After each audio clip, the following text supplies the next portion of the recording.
And your choice for favorite movie actor is Johnny Depp. Favorites: Johnny Depp. Johnny Depp. Johnny Depp.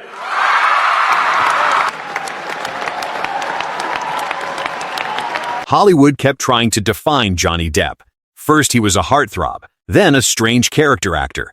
But when his wildest performance became a global icon, Hollywood finally found a label, and that label began swallowing the actor. By 24, Hollywood had already decided what Johnny Depp was. He hated the answer. Depp was born in Owensboro, Kentucky in 1963. His family moved constantly. He left school as a teenager to chase music, not acting. He played guitar in a band called The Kids, opening for acts like Iggy Pop. Acting arrived almost by accident. His first screen credit came in A Nightmare on Elm Street in 1984. Well, how can you hear what she's going to say? Who cares what she says?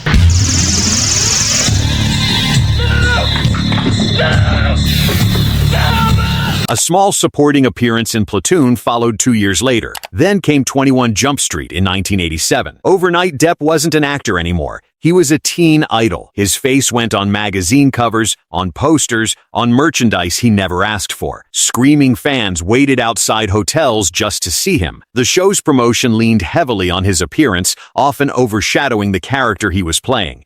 That machinery made him famous. It didn't make him satisfied. He said in interviews that the show made him feel like a product on a shelf. I just didn't want to be a poster boy, and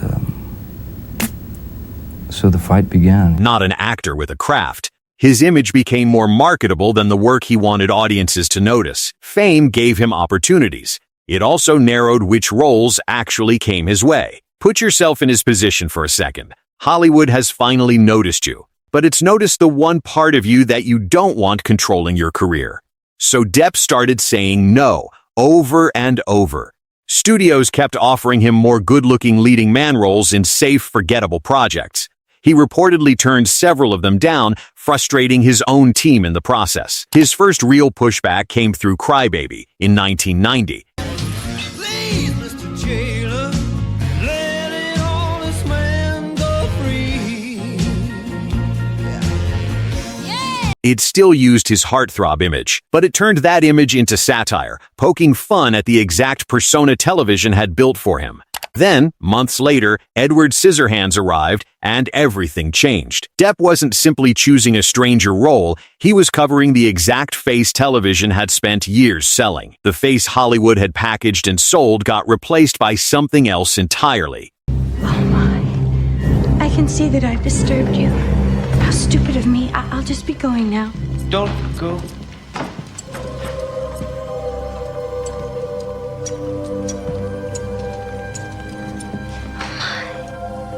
Pale, scarred, almost silent, socially isolated, unable to touch the people he loved without hurting them. Edward's isolation also reflected something Depp understood personally, the alienation that arrived with sudden fame. The film also began his long creative partnership with director Tim Burton, a collaboration that would stretch across decades. Hollywood chose the face, Johnny Depp chose the mask, and he never really looked back. But removing one label created a new problem. The role that freed him from the teen idol image would end up hiding his face almost completely. Hollywood now had to figure out what kind of actor was hiding underneath it. Escaping one box didn't mean Depp wanted a new one built around him either. Watch what he did next. Across the next several years, a pattern emerged in his choices. It had almost nothing to do with box office strategy. He kept choosing men who couldn't function comfortably inside ordinary society. These were roles that had almost nothing in common except the shape of their loneliness. In Benny and June, Sam communicates mostly through silent film-style physical comedy.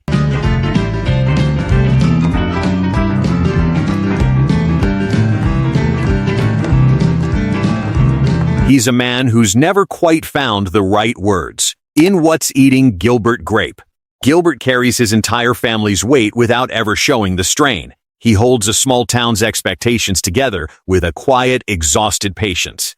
In Dead Man, William Blake slowly disappears into a bleak, unfamiliar frontier, drifting further from the world with every scene. The film was shot almost entirely in stark black and white. The costumes changed. The emotional position didn't. Depp kept standing outside the room, watching everyone else behave normally. He kept choosing outsiders, misfits, people the world had already dismissed over and over again. The clearest example is Ed Wood in 1994. And cut. Perfect. Print it. Let's move on. Don't you want to do another take, Ed? Looks like Big Baldy had a little trouble getting through the door. No, it's fine. It's real. Depp played a real filmmaker famous for making famously bad movies, a man history had already decided to laugh at. Ed Wood had already become a cultural joke by the time Depp took on the role. His name was a punchline used to describe any film that failed spectacularly. He didn't play the character with any contempt. He treated Wood's optimism as completely sincere, and that choice changes the viewer's whole relationship with him. He wasn't playing a winner. He was playing someone whose enthusiasm outran his own talent completely. Somehow, Depp made failure emotionally attractive. The film underperformed theatrically. It earned back roughly $6 million domestically against a reported $18 million budget. Critics loved it anyway. Depp earned a Golden Globe nomination out of it. That created a strange contradiction. Depp kept choosing commercially risky films, yet his reputation kept rising. Sooner or later, Hollywood would try turning that respect into something it could sell. But before that happened, Depp tried something even riskier. In 1997, he directed his first feature film, The Brave. He co-wrote it too with his brother. He also starred in it, playing a Native American man who agrees to be killed on camera. The money was meant to support his family. Depp wasn't only choosing unconventional roles anymore. He was trying to control the entire story himself. The Brave competed at the Cannes Film Festival that year. It reportedly received a standing ovation from the audience in the room. Then, American critics tore it apart. Depp was reportedly so angered by the reception that he made a decision. He chose never to release the film in the United States at all. It still never had an American theatrical release. The attempt nearly broke him. He's since described the experience as one of the hardest things he ever did. But it revealed something important. Depp wasn't simply refusing Hollywood's definition of him. For one brief, difficult stretch, he tried building an alternative to it entirely on his own terms. But one performance would prove the makeup had never been the actual source of his talent. In 1997, Donnie Brasco destroyed that assumption completely. Forget about it. It's like, if you agree with someone, you know, like Raquel Welch's One Great Piece of Ass, forget about it. But as undercover FBI agent Joseph Pistone, Depp played it quiet, controlled, tense beneath the surface, with almost none of the visual flourish that built his earlier roles. Watch how Pistone operates. He watches before he responds. He lets other men talk themselves into danger, staying almost motionless while the tension around him builds. Pistone spends the whole film torn between two loyalties, his real badge and the mobster who trusts him like a brother. Depp plays that conflict through small, restrained choices instead of big ones. Tension builds almost entirely through what he withholds, not what he says. Now place that performance next to Fear and Loathing in Las Vegas, released 1 year later. We're your friends. We're not like the others, man. Really. No more of that talk or I'll put the fucking leashes on you, understand? Get in. As Raoul Duke, Depp is loud, chaotic, and barely coherent. His posture bends and lurches. His vocal rhythm shifts mid-sentence, speeding up and collapsing without warning. He tears through the Nevada desert in yellow-tinted glasses, a trunk full of drugs riding shotgun. The performance keeps lurching forward until even Duke seems exhausted by the final scene. One performance hides emotion, the other explodes it outward. Same actor, 12 months apart. So which Depp was real? The quiet undercover agent or the man screaming through the desert? Both. A whisper doesn't sell the same way a scream does. Together, the two performances proved how far his range could stretch. But respecting an actor's range isn't the same as knowing how to sell him. By the late 90s, Depp had proven he could deliver either extreme, on command, without ever repeating himself. Gothic fantasy in Sleepy Hollow, romance in Chocolat and Don Juan DeMarco, crime in Blow and From Hell. Every new role moved him somewhere different. None gave Hollywood a reliable formula. Too famous to call obscure, too strange to call conventional, too serious to call a novelty. Hollywood could see that Johnny Depp had become valuable. It still couldn't name the one version of him audiences would pay to see, over and over. That's exactly what a studio needs to build a franchise. Most stars settle into a lane eventually. The action hero, the romantic lead, the reliable comic voice.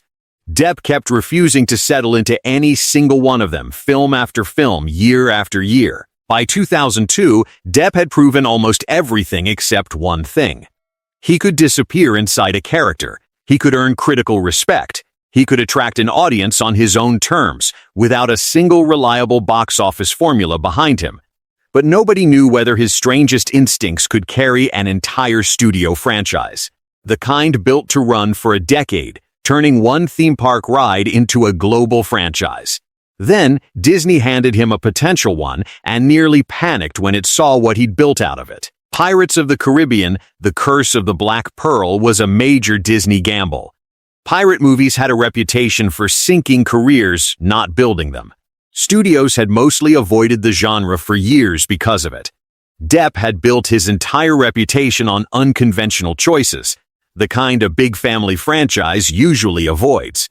A safer actor plays Captain Jack Sparrow like a straightforward action hero, all confidence and clean one-liners. Depp didn't. He built Sparrow out of an unsteady, swaying walk and heavy eyeliner. He's since described the character as a mix of two very different influences, Rolling Stones guitarist Keith Richards and the cartoon skunk Pepe Le Pew. Depp later said then studio chief Michael Eisner believed he was ruining the movie. Initially, the Disney folks were somewhat upset. Other executives questioned Sparrow's voice, movement, and mannerisms. Depp kept going anyway. Then the film opened, and the reversal was immediate. The swaying walk became instantly recognizable. Sparrow's strange vocal rhythm became another signature. What looked dangerous during production became the film's single defining attraction. Sparrow didn't just fit inside the franchise, he changed its entire tone. Imagine watching that character for the first time with no idea what he'd eventually become. His boat is sinking as he arrives. He steps off it onto the dock like nothing unusual just happened. His balance looks off. He doesn't enter the movie like a hero at all. That uncertainty was the entire point. Sparrow combined nearly everything Hollywood had struggled to categorize about Depp for over a decade. Physical comedy pulled straight from silent film clowning. Total transformation. The same instinct that built Edward Scissorhands and Ed Wood. Outsider energy, dropped into the center of a mainstream blockbuster instead of an indie film's margins. Genuine emotional intelligence buried inside a performance that looked, on the surface, like pure chaos. The performance didn't succeed despite the risk. It succeeded because of it. The risk itself became the attraction. The film earned $654 million worldwide. It ranked among the biggest hits of 2003. It also earned Depp his first Academy Award nomination for Best Actor. That's a rare honor for a broadly comic performance inside a fantasy blockbuster. It's the kind of role the Academy usually overlooks entirely. 2 more nominations followed. Finding Neverland at the 2005 ceremony. Sweeney Todd at the 2008 ceremony. He didn't win any of them. The nomination validated everything Depp had spent years defending. The strange choices weren't distractions from serious acting, they were serious acting. But Hollywood learned a different lesson from the same performance. It saw a repeatable product. Before Sparrow, Depp used eccentricity to resist conventional stardom. After Sparrow, Hollywood expected eccentricity from him on demand. Because it had just discovered how profitable it could be. What had once been his escape route became his job description. That shift didn't feel like a trap yet. Not during Finding Neverland. Not during Sweeney Todd. For a while, Depp moved freely between blockbusters and awards recognition. It genuinely looked like he'd found the rarest thing in the industry, commercial power without creative compromise. But once an actor's unpredictability becomes predictable, Is it still unpredictability at all? The role that proved Hollywood couldn't define him was about to become the exact definition he couldn't escape. Here's the answer to the question this whole video opened with. Hollywood couldn't define Johnny Depp because it kept mistaking his latest success for his permanent identity. Every time the industry thought it finally understood who he was, the ground shifted again. The heartthrob was real. The outsider was real. The pirate was real. So was what came after.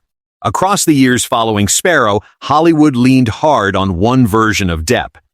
Elaborate makeup, strange voices, fantastical worlds in Willy Wonka, the Mad Hatter, and multiple returns to Sparrow himself. Good morning, Starshine. The Earth says hello.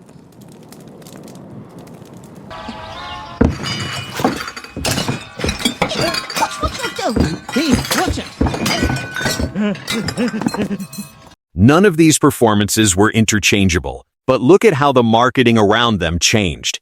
The altered face, the unusual voice, the costume silhouette all became the selling point on the poster itself. They sat front and center, instead of hidden behind the story. Earlier transformations made viewers forget they were watching Johnny Depp. Later marketing campaigns made sure viewers knew exactly that, and sold the transformation as the main event. At the same time, Depp kept working in more grounded territory too. Films like Public Enemies and Black Mass proved the quieter, more restrained performer never fully disappeared. In Black Mass, playing real-life Boston gangster Whitey Bulger, the heavy transformation was still there. So, just saying, could get you buried real fucking quick.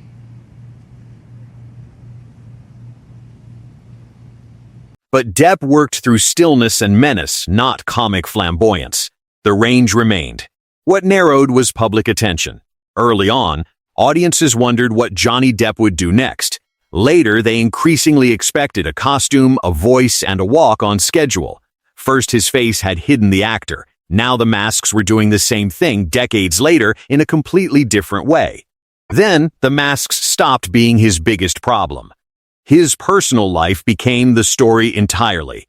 A defamation trial in the UK. A second, much larger trial unfolded in Virginia 2 years later. To not only attempt to clear my name for the sake of, well, for many reasons, but I wanted to clear my children of this hard thing that they were having to read about their father which was untrue. Different countries, different legal standards, different results. The UK court sided against Depp's libel claim over a tabloid's wife-beater description. Depp was later refused permission to appeal that decision. The Virginia jury later found Heard liable for defaming Depp. It separately found one statement from Depp's own former lawyer, Adam Waldman, defamatory toward Heard. After the Virginia verdict, both Depp and Heard filed appeals. They settled those appeals in December 2022. Whatever any individual viewer believes about the underlying claims, one thing became true either way. The argument now reached the theater before Depp did. Every review, every casting announcement, every red carpet appearance had to compete with a story bigger than any single film, whether that film had anything to do with the story or not. The man who once hid inside characters couldn't find a character large enough to hide inside anymore. Line them up. Edward Scissorhands, Ed Wood, Donnie Brasco, Captain Jack Sparrow. 4 defining roles across 13 years. No single label explains them all. That's the entire point of this story. Here's where things stand now. In 2026, Depp is starring as Ebenezer Scrooge in Paramount's Ebenezer: A Christmas Carol, opening November 13. The film is directed by Ty West and co-stars Ian McKellen. It marks his return to a leading role in a major Hollywood studio production. The first public trailer, released during Comic-Con this July, leaned directly into his physical transformation. It's good to be back. To Uncle Scrooge. To Uncle Scrooge. Once again, Hollywood is reintroducing Johnny Depp through a mask. Is Scrooge another mask hiding the actor? Or is it the role that finally lets audiences see the real one again? The film hasn't opened yet. Nobody knows. And this time, the guessing feels almost familiar. Hollywood kept searching for the final version of him. It wanted one it could put on a poster and repeat forever. Something clean and permanent. His entire career was built on proving there wasn't one. Which performance made you realize Johnny Depp was more than Hollywood's latest label? Was it Ed Wood, Donnie Brasco, or Captain Jack Sparrow? Drop your answer below. And subscribe for more stories about the careers Hollywood never fully understood.